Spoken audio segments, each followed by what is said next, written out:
I think it's really important to do the work that workers don't have time to do. They don't have time to sit around and fill bank, or they don't have time to sit around and flyer. And we as students definitely have time, because I'm not doing my homework. Yeah, and stuff like that is really exciting to get to do for people who need you to do it.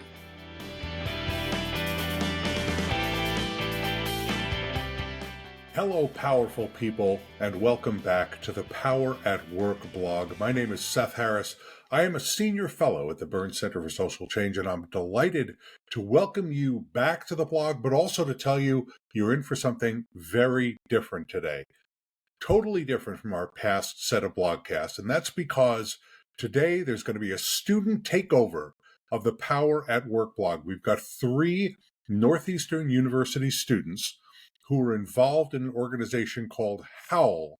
That's Huskies Organizing With Labor, a group that helps to support campus organizing at Northeastern and also other activities that the unions engage in. They're going to take over the Power at Work blog today, and what they're going to do is just to discuss what got them motivated to get involved in labor activism on campus. They're going to give you 5 tenets of student organizing around labor issues on campus, and they're going to tell some stories about some of the work that they have done on the Northeastern campus. I think you're going to find the students and the conversation really, really engaging, and we're delighted that you're going to be a part of it.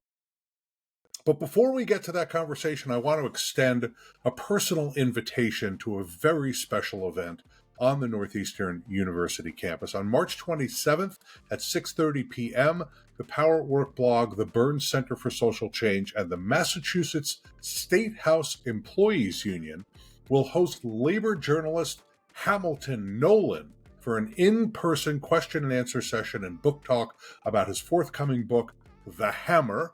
The event will be held in 101 Belvedere Hall on the Northeastern University campus. I will moderate the discussion along with Thomas Pelkey of the State House Employees Union. It's going to be a great discussion. We'll be selling books at the event, and I think if you ask him nicely, Hamilton will sign your copy of the book. Now, space is strictly limited, so reserve your place today by scanning the QR code that's on the screen right now, or sending an email to poweratwork@theburnscenter.org. That's poweratwork@theburnscenter.org. Don't forget that theburnscenter.org. Tell your friends, tell your union siblings, they're all welcome to, but you and they need to register right now to save a space for this important event. Alrighty, so as you know, there's been a prodigious amount of organizing on college and university campuses all across the country, and it's organizing among a wide variety of workers: contract faculty, adjunct faculty, graduate workers, undergraduate workers, dining hall employees, service and maintenance employees, technical employees, all kinds of employees on college and university campuses are now thinking about and actively engaged in organizing unions. And the question that we're going to try to help answer today is, what role can students play to support on-campus union organizing? So when we're faced with a question like that, we did what we usually do, and that is we try to get some experts involved. The good news for us is we have a bunch of experts really close by, and that is the students of HOWL. As I said, Huskies Organizing With Labor. Husky it's not some weird cultish thing. Husky is the mascot of Northeastern University, so students sometimes refer to themselves as Huskies. Huskies Organizing With Labor. Cute, HOWL, Husky, you get it. You're smart people. So you're going to hear from 3 HOWL members today. Abigail Thomas is a member of the Northeastern University class of 2026. Amelia Mimi Yu is a member of Northeastern's class of 2025. And August Escandon graduated from Northeastern in December of 2023. They've all been involved in organizing to support the unions on Northeastern's campus in Boston. Let me hasten to add that there is a fourth expert from HOWL, our producer, Joseph Brandt, who helped organize this blogcast. And let me just say, has been running these blogcasts really back since December is when he came on, maybe January. I can't even remember a time we didn't have him. So thank you very much, Joseph, for your great work on this blogcast. During these students' time at Northeastern University, the dining hall workers, who are represented by Unite Here's Local 26, fought for and won a historic, very rich, robust contract with huge pay increases and other dramatic improvements in their terms and conditions of employment.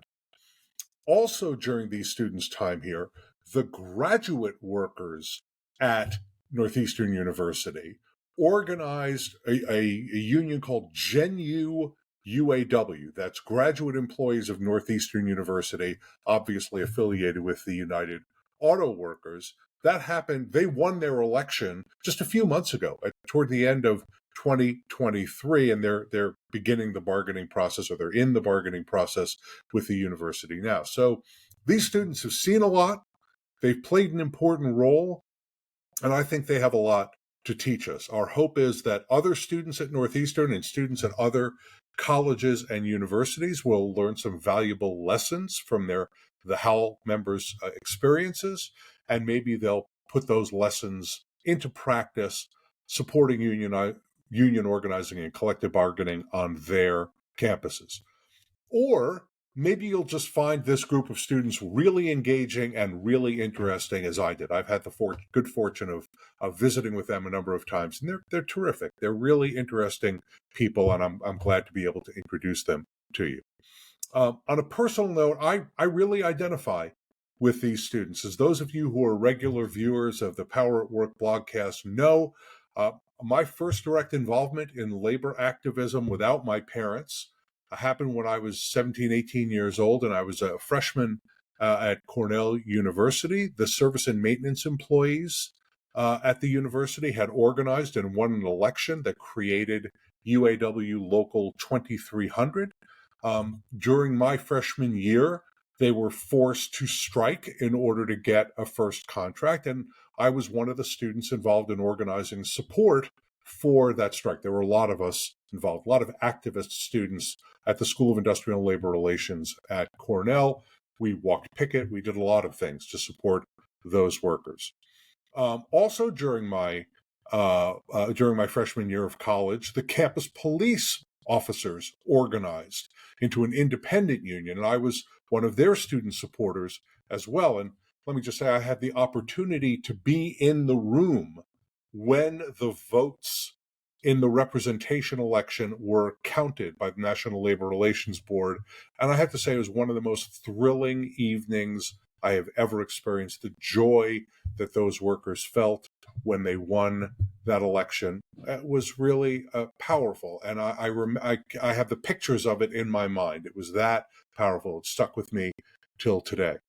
But let me just say, I highly recommend to you that if you have the opportunity to participate in that kind of union representation election, vote counting, and victory, you should participate in it. And the best way to do that, by the way, organize a union in your workplace so that you are the beneficiary of that union representation election coming up. Yes, on campuses, it happens in huge majorities. In a lot of other workplaces, maybe a little bit closer.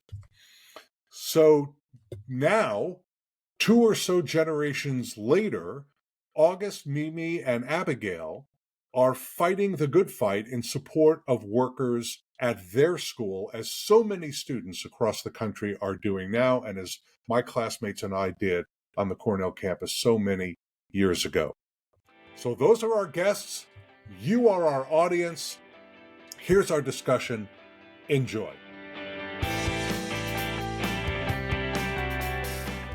Hello, powerful people. Hi, my name is Abigail. I'm here with HOWL, a student organizing group focusing on labor organizing here at Northeastern. We know we aren't the people you're used to seeing at the Power at Work blog, but we're here today to talk about student organizing and organizing with workers on campus and how you, as a student, and people observing students, get involved with labor organizing on campus. So Huskies Organizing with Labor, or HOWL, is a group of undergraduates at Northeastern who organize with our dining hall workers, our graduate student workers, our janitorial workers, and our adjunct faculty workers. And we just really like to organize alongside the people who keep our university running. We're here to tell you what we do, how we do it, and why we do it. And before that, we'll get started with some introductions. So, again, hi, I'm Abigail. I'm an undergrad. I'm a biology major, art minor. I'm also a varsity athlete. I'm also in HOWL, also in Northeastern Mutual Aid. Mimi, would you like to introduce yourself next? Yeah. Hello, everyone. My name is Mimi. I use she, they pronouns. I'm a third-year computer science and political science major. I joined HOWL during my freshman year at the beginning of the Dining Hall Worker campaign back in 2022. Yeah. August. I'm August Escandon. I guess I'm technically not a student anymore because I just graduated in December. I studied communications and supply chain management. I think supply chain management probably inspired me to care about labor because I don't know, all the stuff that you're making is only as good as the people who are making it.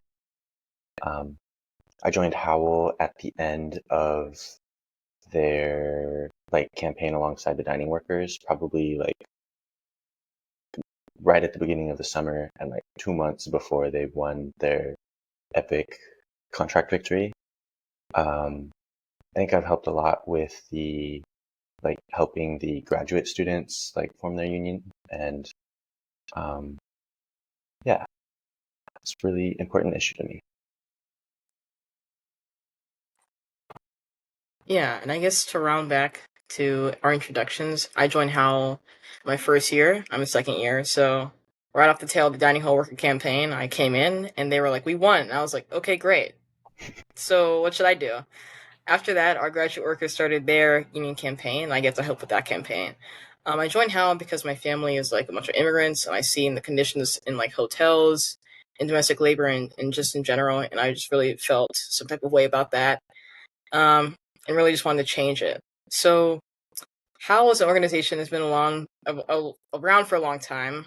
August, would you like to tell us some history about HOWL? Yeah, definitely. Okay, first things first. Once you join any left-leaning progressive organizations, you quickly realize there's way too many acronyms. So let's start with the very basics. What is HOWL? HOWL stands for Huskies Organizing with Labor. It first showed up in 2012, and so those those millennials were like, Huskies Organizing with Labor. And then that was when the dining workers first unionized, I believe. And then in 2017, so after they first unionized, HOWL as a group sort of dissipated. And then in 2017, the contract expired. So the dining workers again had to sort of bargain for what they wanted and pressure the university into agreeing. And HOWL sprung up, to help the dining workers do that. And then again, after that contract was won, the organizers who did that, they all graduated and went on their lives. And so again, in 2022, probably starting in 2021, I wasn't there for the start of it, but the student organizers again came together to help support the dining workers. And I think each time that a Huskies Organizing with Labor iteration has been formed, it's been basically the kids who are in Progressive Student Alliance stop doing stuff in PSA, but yeah, PSA, Progressive Student Alliance, and they start organizing to help the whatever laborers who are in need of help. I guess after the 2020 campaign, things went a little different because, me included, we were all well, we kind of know how to organize stuff, and it would be sad if a bunch of kids had to start completely from scratch. So we're going to stick around this time and sort of see how we can still help organize on labor issues at Northeastern. There's a lot of ways. Yeah. Thank you. I guess a lot of students don't get involved in labor organizing on campus, but some of us do. And why did we get involved specifically? Mimi, why did you get involved specifically in HOWL? Yeah, I got involved with HOWL, as I said, my first year. I was an NUN student. For those who don't know what that means, I was basically abroad for my first semester. So when I came to campus in the spring, I was really looking for like a social justice minded community because in high school I was heavily involved with social justice work.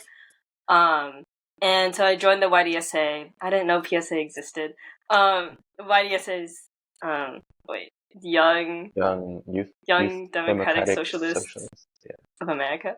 America? Association? America? Anyway. I'm gonna Google it. The YDSA. Yeah, But- Young Democratic Socialists of America. Oh, yeah. I was right. Okay. Whatever. You joined YDSA. I joined them. And at the time, well, like, I would say like a month into being a part of this association, I learned that we were going to start working with the dining hall workers. And I was like, oh, like, what does that mean? And so then I went to a meeting, like a HOWL kickoff meeting, basically. And there we met the dining hall workers and union organizers for the first time.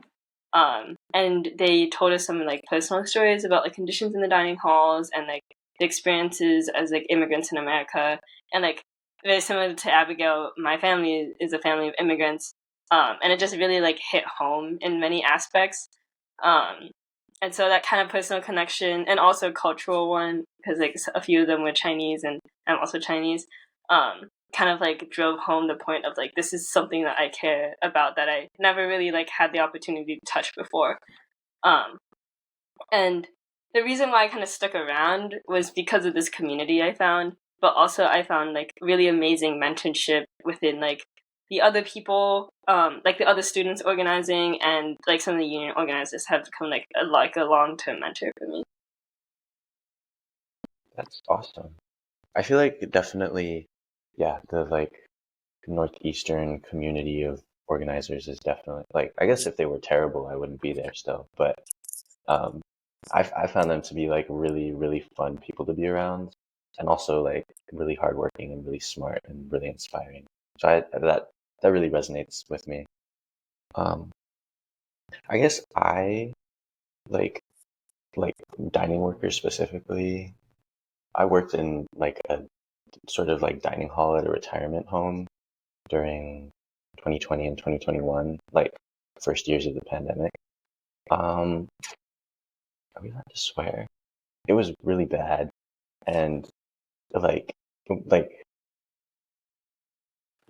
and I feel like a big part of it was just like I was being paid Albuquerque. I'm from Albuquerque. I was being paid like Albuquerque minimum wage-ish, and it was just like it felt like an insult. And so I was like, and also like, yeah, I'm Mexican American, like grew up in New Mexico.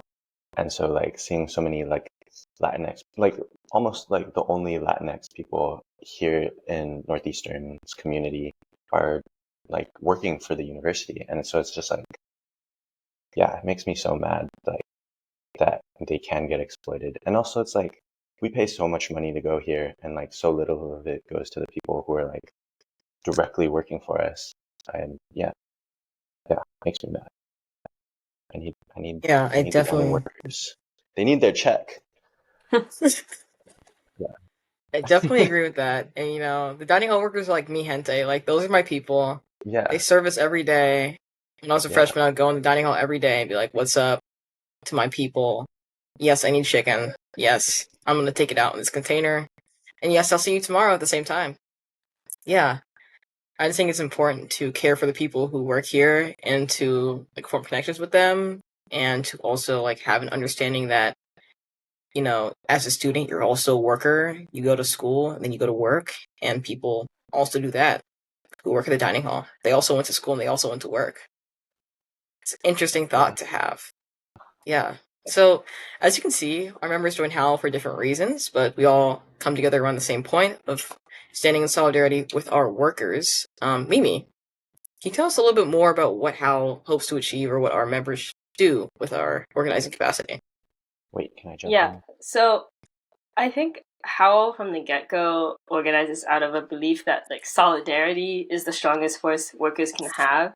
And this means like student worker solidarity, like within like worker solidarity. We had a lot of other unions come and support us. Shout out Harvard Bookstore Union, Tufts Dining Hall Worker Union, um, BU Graduate Worker Union, and MIT. Like we had a lot of like allies come out. And like their solidarity, I think, is really what helped keep driving us forward. And they also taught us a lot of useful skills. That aside, HOWL also is mainly organizes with the belief that like a community is beyond just the student body itself, despite what the administration wants us to think. Um, because like all three of us are saying, there were cultural connections, like personal experience connections, and like these are kind of like experiences and realities that the university tends to ignore when it comes to like actually creating like their vision of the Northeastern community as a whole. So I think we as HOWL hope to achieve a more equitable and just campus and a place where we are all taken care of, and that we stands for like every person on this campus beyond just students. Yeah, I really gotta agree with that. And I think like the idea of who is included and who is like excluded from Northeastern community is so there's like a lot there because like Northeastern is like a major gentrifying force in Boston and like in Roxbury especially. And then like there's a lot of workers at Northeastern and like these are like just regular people who live in Boston who like I don't know, like they need a job, they need to like pay for everything. Um, and it's so wrong that like Northeastern gets to kick them out of their homes for like us students and then to like not pay them enough. Yeah, solidarity. Yeah. Yeah, yeah. Yeah. I think we as undergrads are in a really unique position as organizers, in that we go to the school that we are organizing to improve. Mhm. So, students usually don't do that. August, why do you think undergrads should pay attention to labor on campus, off campus, just in general? I think a big part of it is like improvement. It's sort of like there's like the idea, like probably a lot of progressive people have heard this idea recently that an injustice anywhere is an injustice here. And I think in a similar way, like building worker solidarity, building worker power, like making workers more better able to advocate themselves, like doing that anywhere is also doing it here. Um, and like, I guess there's also like the boring answer of like, ah, they work for us. So if they like have more comfortable lives, they can work better, like whatever. But also like for me, it's more about like, yeah, like because because like I've organized with like Local 26. That's a dining hall workers union. Like now I know people at Local 26. And so if I'm ever finding myself in hospitality and like finding some injustice done to me, I can like reach out to them for help. Um, and then I guess in a similar way, like because like we helped the dining workers win like it's like a pretty big impressive like labor win. Other schools, other like local 26 unions and like other like dining hall workers all over Boston are like they're being able to like argue even higher than they were previously. So it's sort of like a big cascade effect when one group of people wins, like everybody else wins after. Yeah. Yeah, I totally agree. And like, I think like your point about like this contract kind of like being a jumping off point for other unions. Like we during the campaign we were like, or one of our many PR things was like make the pay the same as Harvard, or like make the benefits the same as XYZ school. And that is like that kind of like I guess solidarity in benefit or in like lifestyle is also very important. Yeah.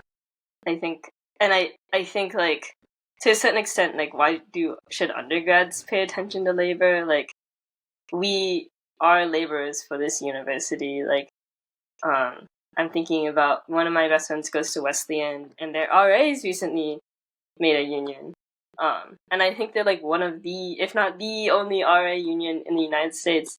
And like Northeastern has like horrifically cracked down on the RA union every single time it has even like attempted to form. Yikes. And so like it's the way that a university treats its workers that aren't students or aren't students, it matters. Because it reflects like how it actually like how much it actually cares about the people it's serving. Yeah. I think Tufts is like their RAs are also unionizing, I think. But yeah, totally agree with that. I think there's also something to be said about like I don't know, there like I think as a student it's worth it to try and like improve your university in any way. And so like I don't know, like this is our university, like we should tell it how to run, not the other way around. And so like I think that's just like an attitude that I have towards Northeastern, but I feel like everybody would be better off if we all and like went to like fight the university a little bit. Yeah. So piggybacking off of you guys' points, do you think that students have a duty to organize in their university? I think that can be a hard question.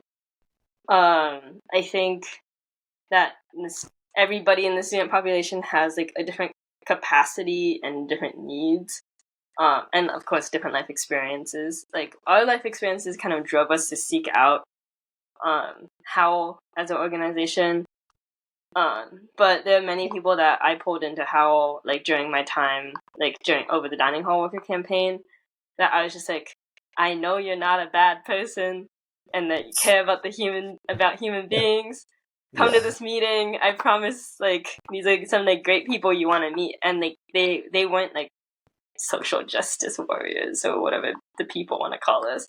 And like it's just there is still a bit of like a social barrier between caring between being someone who cares like on campus, I guess. And I am not necessarily going to sit here and judge someone for not organizing, because I think like even myself, like I'm not as involved with HOWL these days because my capacity is just different. Like I'm involved with different things.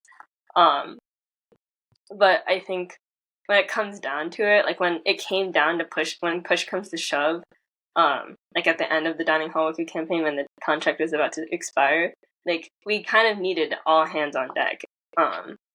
And I think the student body did show up for them in like a very impressive way, which is I think how like the pressure campaign was so successful. And so I don't think every person needs to be an organizer, but every person needs to be like educated, like acknowledging that this is happening, attempting to go to rallies, in their own way. You know? Yeah, I'd really agree with that, but I feel like really the hard part of it is like what does it mean to organize? And so like I don't expect every Northeastern student to like be a member of HOWL, like as Mimi said. And like I don't even expect everybody to come to meetings.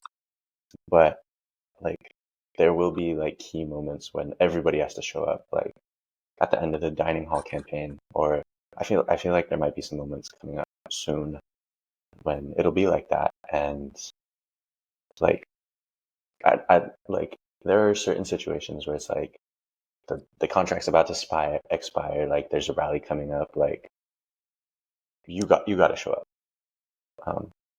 But yeah, but also like there's a million trillion like important social issues that are happening right now, and like I don't know, each of us, like we all have to prioritize our time. Yeah. True, especially when midterms come up mid-campaign. Anyway, Mimi and August, thank you. Always a pleasure to talk to you guys about this. Our next segment will be about our organizing tenets as an organization. Stay tuned. You can stay up to date with the latest news about workers, worker power, and unions by subscribing to the Power at Work blog. You'll receive the weekly download, a Power at Work newsletter sent straight to your inbox. The weekly download collects about 24 of the week's articles, academic studies, press releases, podcasts, and videos from across the internet. We find the stories and deliver them directly to you. So subscribe to the weekly download right now on the front page of the Power at Work blog. Go to poweratwork.us. So in this section, we'll be talking about our top 5 organizing tips for undergraduates or really anybody who wants to get involved with labor. Although this advice will be geared towards students and university workers, we think many aspects of them can be applied to any labor campaign. So first and foremost, one of our key tenets is to organize with a worker-centered campaign. So I think it's pretty self-explanatory in the title itself, but the unions are the workers, not the students, not the organizers per se, or the lawyers. It is the workers themselves. This aspect kind of re-emphasizes the importance of solidarity with each other and shared experiences.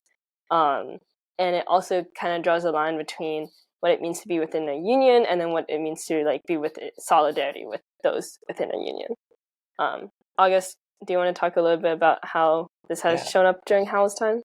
Yeah, definitely. I guess most of my organizing in HOWL has been in support of GENU, which is Graduate Employees of Northeastern University. Basically, all the like graduate students who are being TAs or doing research, or I feel like there's a third thing, but I don't remember. And so like what this means to like center the workers and like organize a workers campaign is you really just have to like listen to what the like workers, what the union members need, and then do your best to help them like as a student. And like there's a lot of things that you can do, and then usually there's like a few things you can't do. But like my way of like navigating it for the most part was just like showing up to the union general meetings and like being like, I'm an undergrad, what do y'all need help with like this week or this month? And so sometimes it was like helping plan actions like rallies or chalkings or stuff like that. And sometimes it was like, we are trying to call every single like person who could possibly be in the union, and we don't have enough people. Like, we need undergrads to help call everybody. So I was like, okay, I guess I'm phone banking now.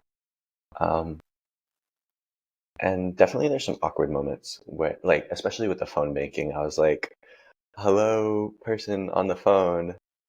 I'm an undergrad, so I don't really know, but your election is coming up and you should go vote.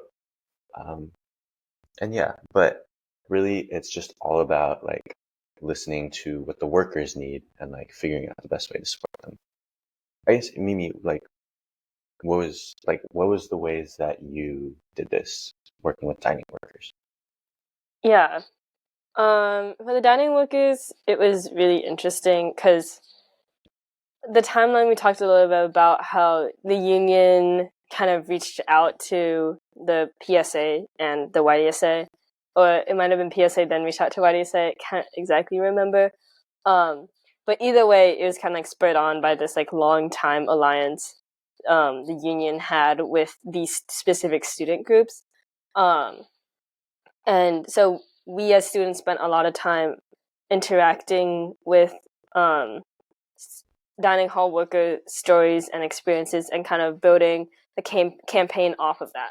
So, for instance, a lot of our social media campaign came from the fact that we would use quotes from dining hall workers about experience, about like working conditions, or we'd be like, our dining hall workers are being paid X amount compared to these dining hall workers, and just really like emphasize the fact that we are fighting for justice for our workers, and like, it's not necessarily like, oh, like we as students need this. It's like we as students demand justice in this aspect of our university.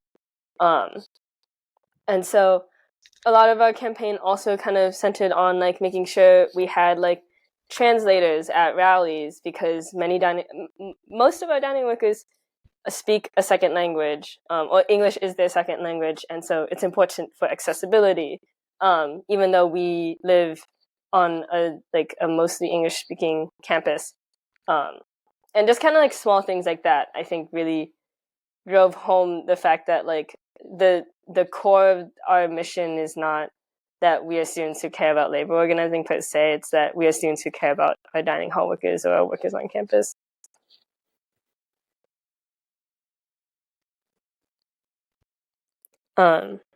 Yeah, Abigail, do you have anything you want to add on that in your experience with HOWL so far? I think a lot of my experience has been responding to people who are 29 or 45 or 38, and Yeah. that can be awkward as a student, but also you get to appreciate and get to know people of different age groups or opinions and like diverse backgrounds and whatnot, and you get to tell your parents like, hey, I'm talking to my boy in the dining hall, we're talking about flyering.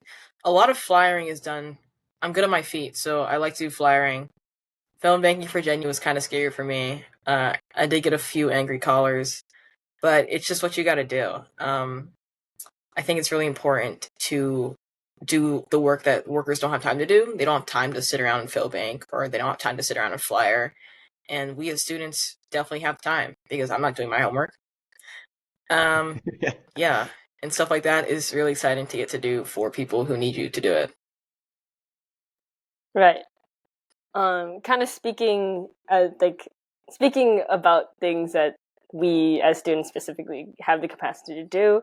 A second key tenet of HOWL organizing has been leveraging our position as tuition-paying students at the university in order to influence the university's behavior.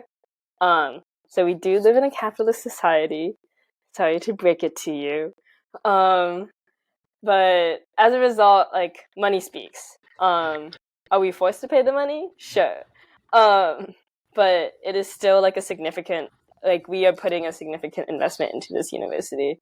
And so a lot of messaging that that universities in general, institutions in general want to say to us as students, as workers, is that, oh, we listen to you. Oh, like, we care about you. And I think that's a message that's heavily pushed by universities onto its students. And so we kind of, as HOWL, decided to like take advantage of that kind of messaging. It's like, you want to listen to us? Well, here's a petition. You want to listen to us? Well, here are our dining hall workers. We want you to hear them. Our leverage as a tuition-paying student also helped us gain access to areas and communities that an employee may not be able to have. Like, we can gather in Curry, we can gather in classrooms and hold teach-ins, and we can go to a union's office because like they encourage us to make our voices and opinions known. Clearly not in the way that we have decided to use it, but like, we have like the Student Government Association that we worked with. They passed like a thing that was like, we support the dining hall worker union. But there's like small avenues like that, like legal avenues in which like we as students kind of have access to, that we can also leverage against the university, I guess. Yeah, especially especially like administrative stuff. Like this fall, I was able to go do some walk-ins with our dining hall workers who were having an issue about layoffs. And when workers come into a room, it's like, okay, guys, like go back to work. When a student comes into a room, admin are like, oh, what's the issue? Like, what do you need to hear from me? Like, what's going on? So I think as a student, it's really important to leverage your position as a student and to talk to administration because they will pretend to listen to you more, or even maybe listen to you for real.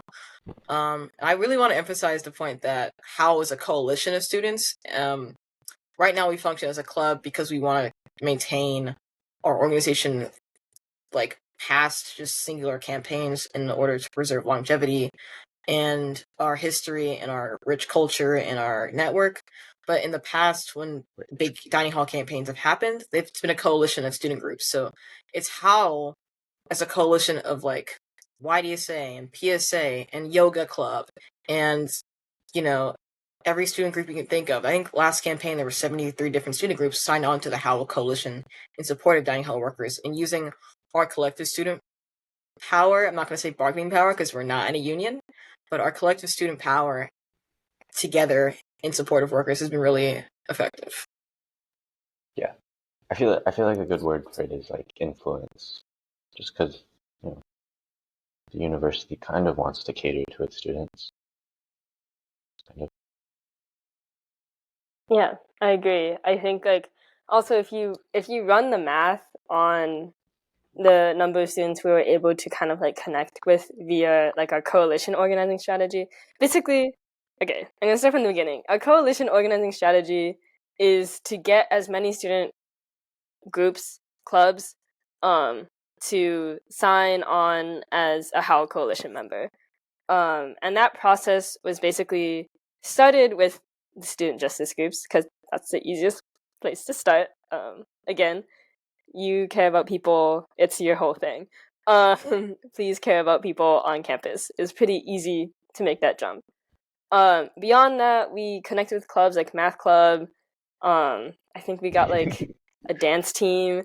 But like the message of HOWL and of worker solidarity kind of spread beyond just like social justice per se.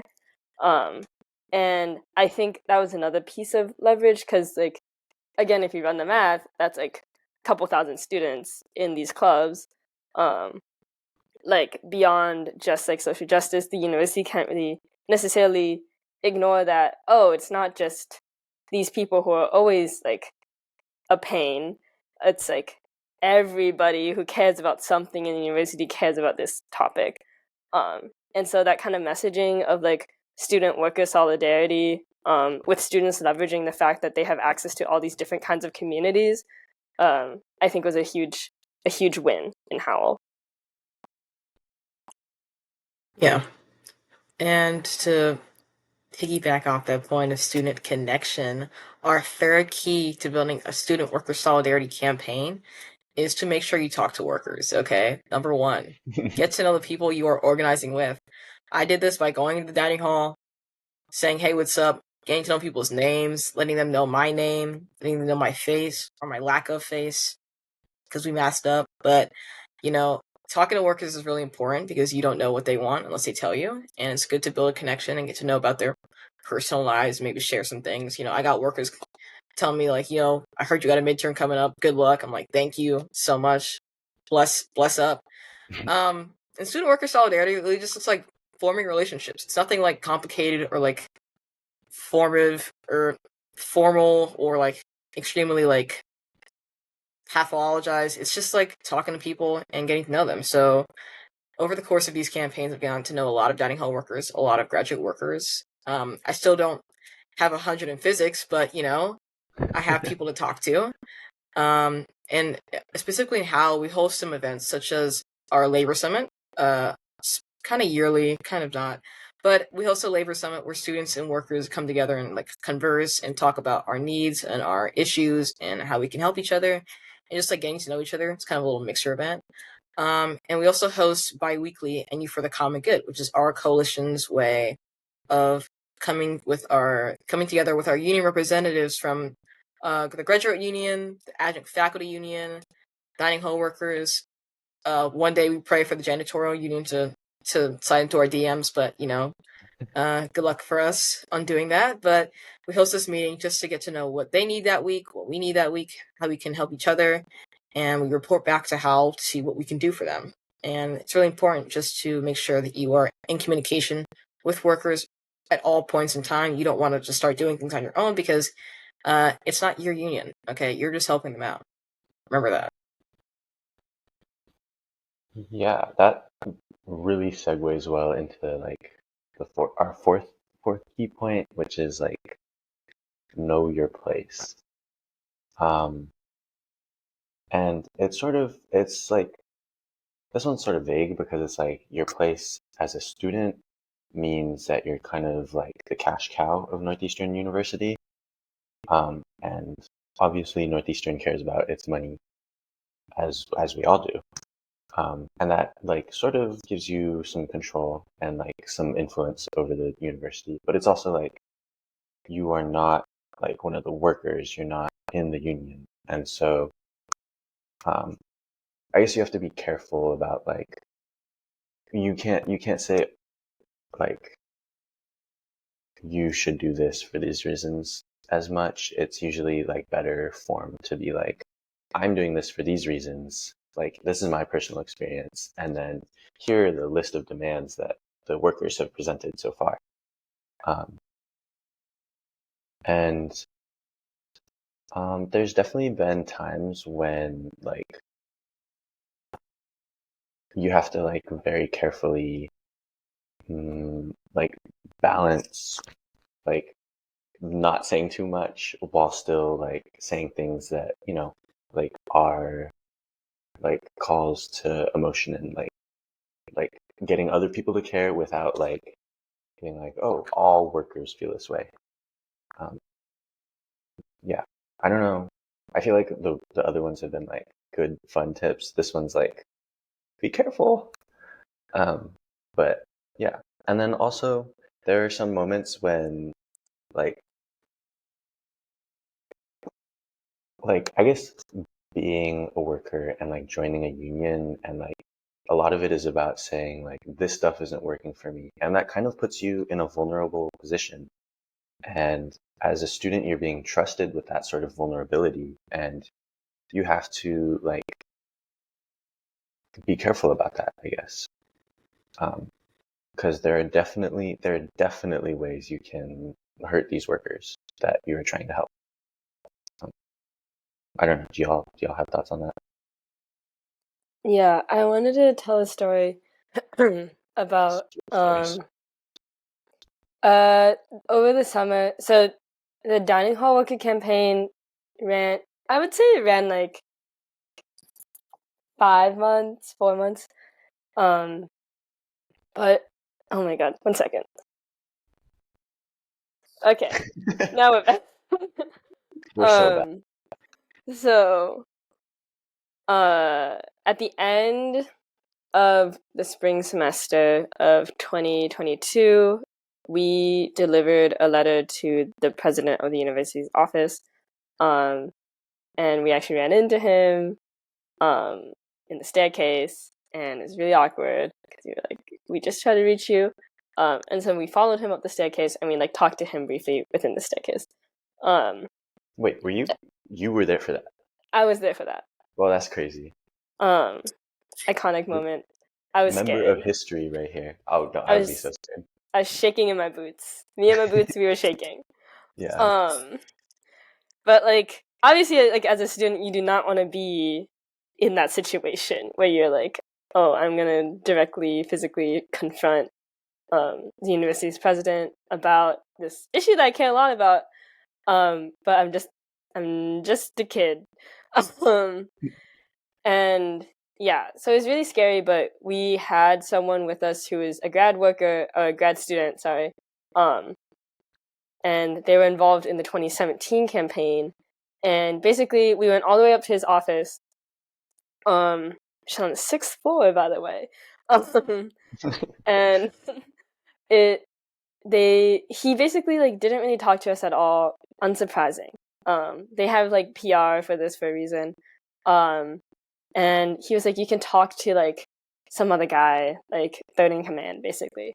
And this grad student who was with us was like, this is a tactic to get us to talk and then kind of like undermine other aspects of our campaign. And so all we said was like, we don't want to talk to anybody. We just want you guys to bargain in good faith with our dining workers, like listen to them, and like you can like read our letter. And that's all we have to say. Like we have nothing else to say, which was like really interesting. Like in my time as a baby organizer, I was kind of surprised because when I was in high school, at least, our thing was to talk to as many powerful people as possible. But in this case, because of our proximity as a student and not as a worker, us talking to the administration or like higher like levels of higher power without any workers present is not as helpful to the campaign as you might think, because we are actually not talking from a place of like experience or like really like impact per se. We just kind of like have this avenue of influence, and like that's really important to make sure that like when you are in that situation that you do kind of take a step back and you're like, no, the person you're talking to is not me, it is the union. So yeah. Abigail, anything on that? Yeah, it's just important to remember that your job is not on the line. The worker's job is. So like, chill. Yeah. I think. And on that note, August, unless you have something to add. I was gonna say, like, I think that's a really powerful story, and I've heard a lot about like this time that like 5 people went and confronted Aoun, which is awesome, and like it doesn't happen enough these days. Let me chill.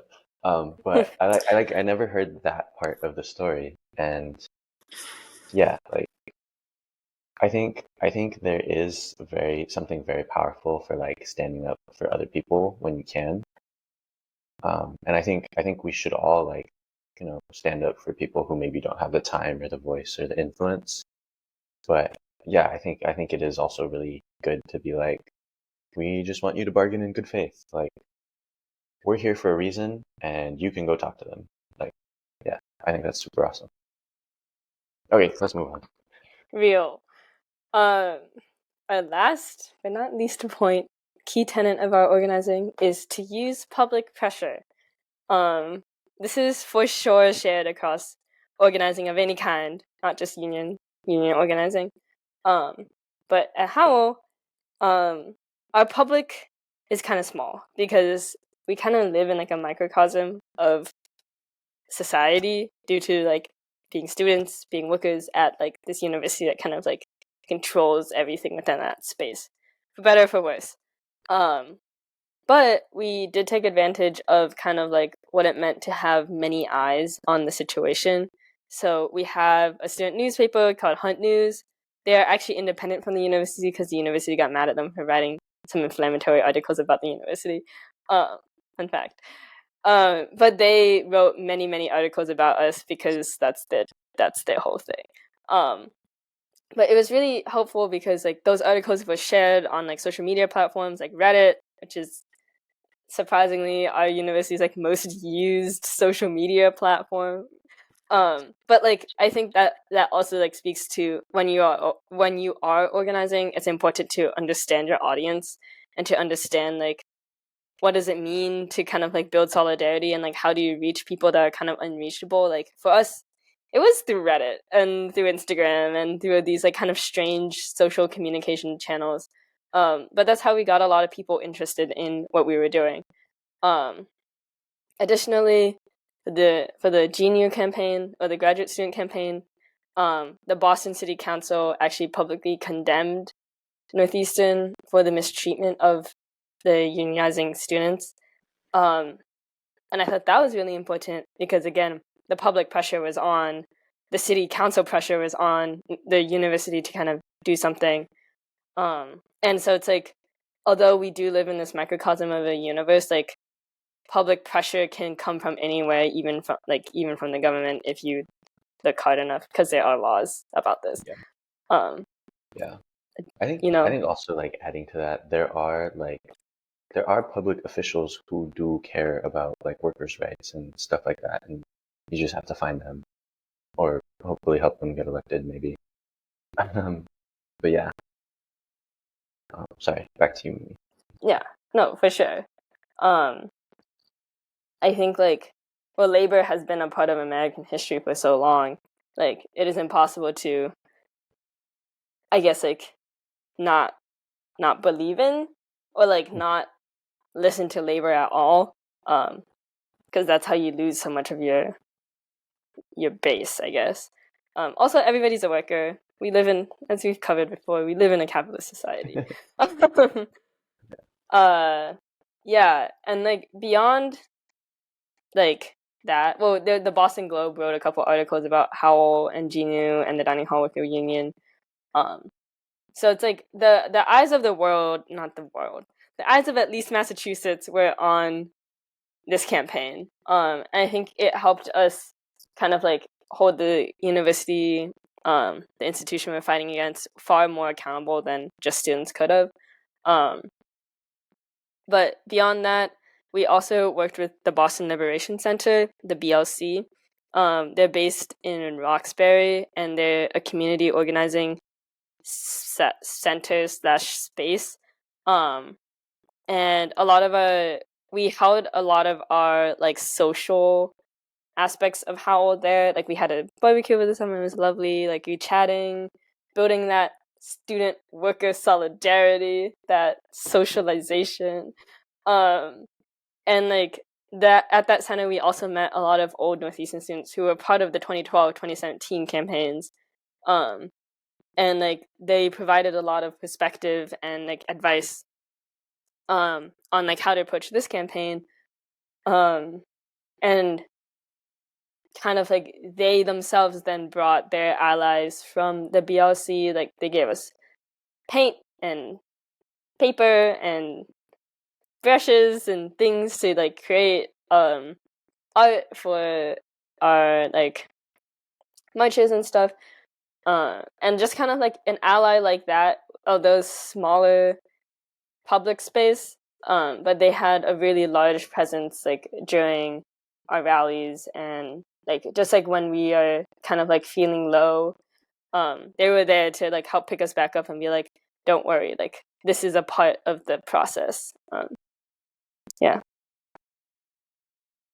Yeah, and sometimes you just gotta whip out Canva and make a graphic and write some alt text and an image description and post it on Instagram.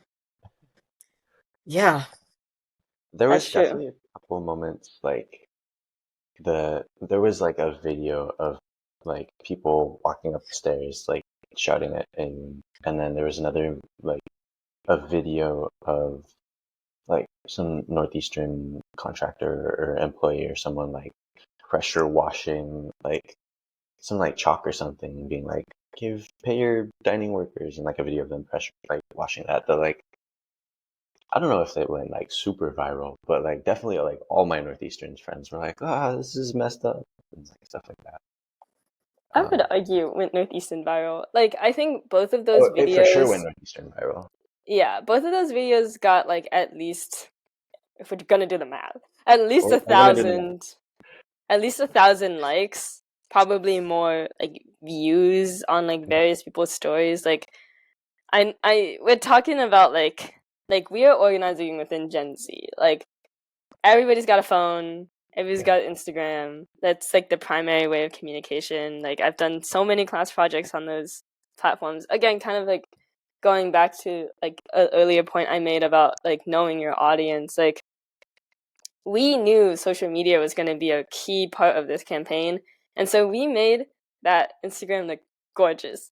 We had style, a style guide, so that everything would look the same. And we had people doing consistent posts. And again, I think that's part of the reason why we had such a wide reach. I can't remember our follower count, but I think it reached 1,000. I think. I don't want to lie. I'm pretty sure it did. But all of those were very important aspects to like why we were able to like get people out to our rallies, why we were able to get this information out. Like I knew so many people who asked various HOWL members if they would do an interview for like an English project, because like this was like the most relevant political happening on campus like at that time. And so it's just kind of like, since we knew how to reach out to that community of students in particular, we were able to kind of like build that solidarity so like strong, and like kind of have like an immediate response to a lot of things that we were like saying or posting. Yeah. Anything to add on that, Abigail? I just want to say for context, Aoun is our university president. I might have gotten lost in our referencings to him. You don't have to always go after the president. Just go after anyone who's in charge of something and just maybe ask them some questions, such as, listen to me, and what do you do here? And be prepared to record retaliation, because that's what really gets people going. Seeing injustices happen, as we've seen in these past couple years, and right now, it's really powerful to see people wronged on Instagram Live. Yeah. That was our top 5 tips for organizing, specifically with unions, specifically for undergraduate students, but it's widely applicable to anybody who really wants to organize. So just to review, first tip, make sure it's a worker-centered campaign. Workers are the union, not organizers. Our second tip is to use your leverage as a tuition-paying student / use your leverage as a person with a certain level of power or privilege within whatever institution you are in. Thirdly, build worker-student solidarity beyond just contract negotiations. Make sure you get to know the people you're working with. Don't make this a business meeting. Like, organizing is all about humanity. Fourth point is to know your place as a student. Don't overstep your bounds. Make sure you're centering workers in this fight, and make sure that you are not making yourself kind of like the spokesperson for something that you don't actually know, or you don't actually experience. Lastly, use public pressure. When the public eye is on, institutions care, especially if that public pressure is powerful or experienced. And that's our top 5 tips. The Power at Work blog is a project of the Burns Center for Social Change at Northeastern University. The Burns Center develops innovative, participatory, and equitable approaches to solving public problems using new technology. Our faculty and fellows are accomplished, nationally recognized changemakers. Interested in learning more? Go to burns.northeastern.edu and sign up for our mailing list. And you can follow us on social media at Burns Center on Twitter, LinkedIn, and Instagram. The Burns Center for Social Change, from demanding change to making it. Well, that all sounds really great to everybody who already is involved with labor justice work. But if you're not involved, what do you do? Well, just like workers, students, undergrads even, can find a lot of stuff to do using collective power and collective action. And if you don't know what collective action means, it basically means getting together with your friends and peers, maybe, to like go and demand something from your large, powerful institution. I guess, Abigail, do you want to give us some tips on like easy ways for you to get involved, or ways that are easy for you to get involved? Yeah, totally. So reach out to campus orgs. They don't have to be labor-centered orgs. Even the Fossil Club is a great place to start if that's where you are. Reach out to workers on your campus. Get to know them, their needs, and their unions, if there are any. And follow progressive student orgs in your area. They are probably doing something similar to labor organizing, or they know people who do labor organizing. So, yeah. Okay.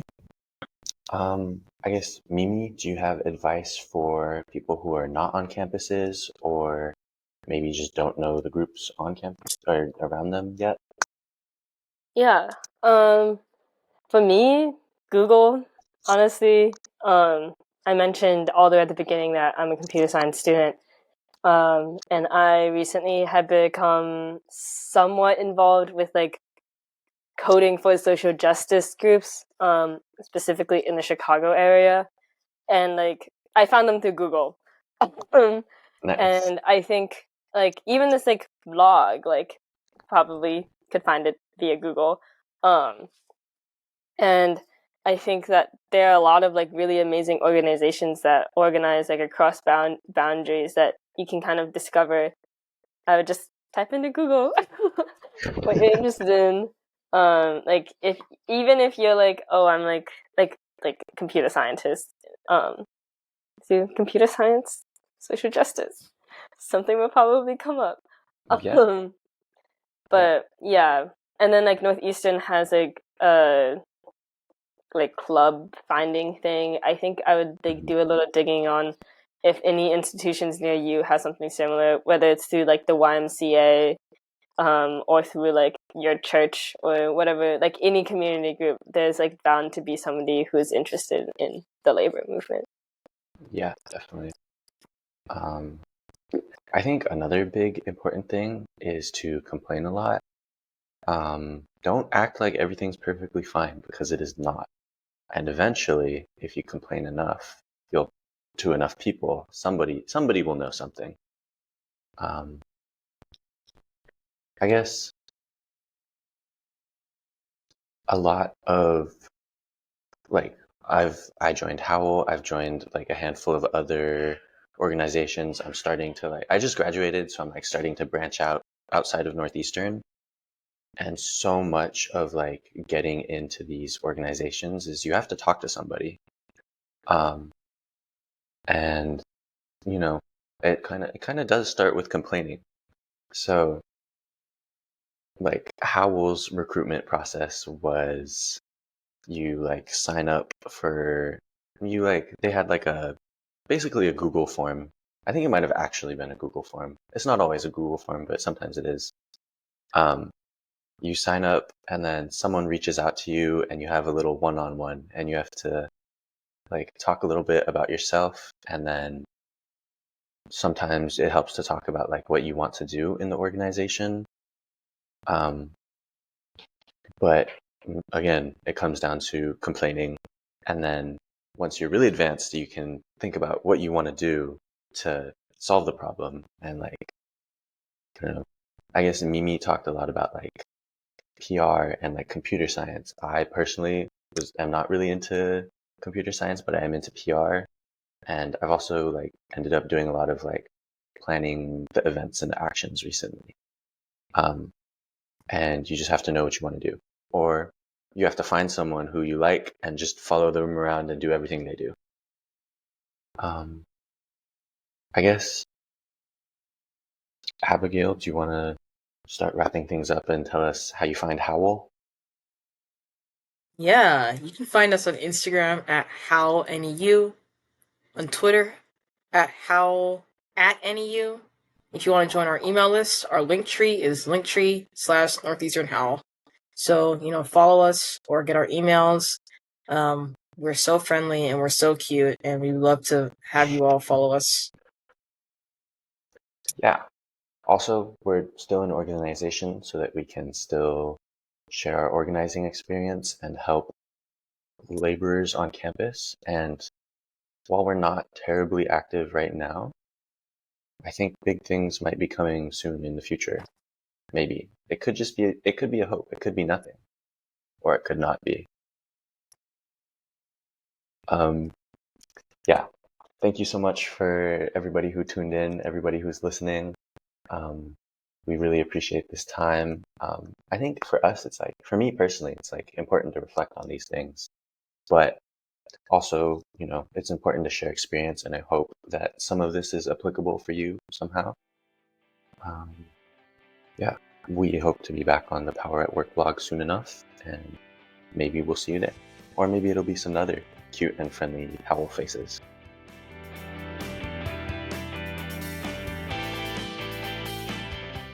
When you hear these students speak, as you just did, I think it's hard not to be optimistic about the future. They've already played a role in making workers' lives better. Now, as they said, very humbly, they said, it's about the workers, it's about the union, it's not about the students, and the workers and the union have the lead, and the students are there to support, but any help matters, and these students have really mattered. And now, those students are headed out into the world to help make the world a better place, and that makes me feel really optimistic. I hope it does for you as well. I hope you feel as good about it as I do. I want to thank you for sticking with us through the end of this blogcast. You should know that the Power at Work blog is a proud member of the Labor Radio Podcast Network. The Labor Radio Podcast Network connects over 100 radio shows and podcasts. To learn more about the network or to find other labor radio shows and podcasts, please go to www.laborradionetwork.com. That's laborradionetwork.org. And if you want to listen to or download any or all of the Power at Work blogcasts, they're available for streaming and download on Spotify, Apple Podcasts, and Overcast. Just search Power at Work on any commercial podcast platform and enjoy all our content. And do us a favor, while you're there, please give us a 5-star rating. It's not just going to help us. It's going to help others who care about workers and worker power and collective action to find our content. They'll be grateful, and so will we. Now, you can connect with the Power at Work blog team in a lot of different ways on social media. We have pages on LinkedIn and Facebook. Just go to those platforms and search Power at Work blog. You can find us at Power at Work blog on Twitter, X, and Threads. You can find us at Power at Work on Instagram, TikTok, and Patreon. You can find all our blogcasts. In addition to the commercial podcast providers that I mentioned, you can find all the blogcasts on YouTube on the Burn Center for Social Change channel. So I encourage you to go there and take a look. Thanks again for joining us. We will see you right here on the blog again very soon.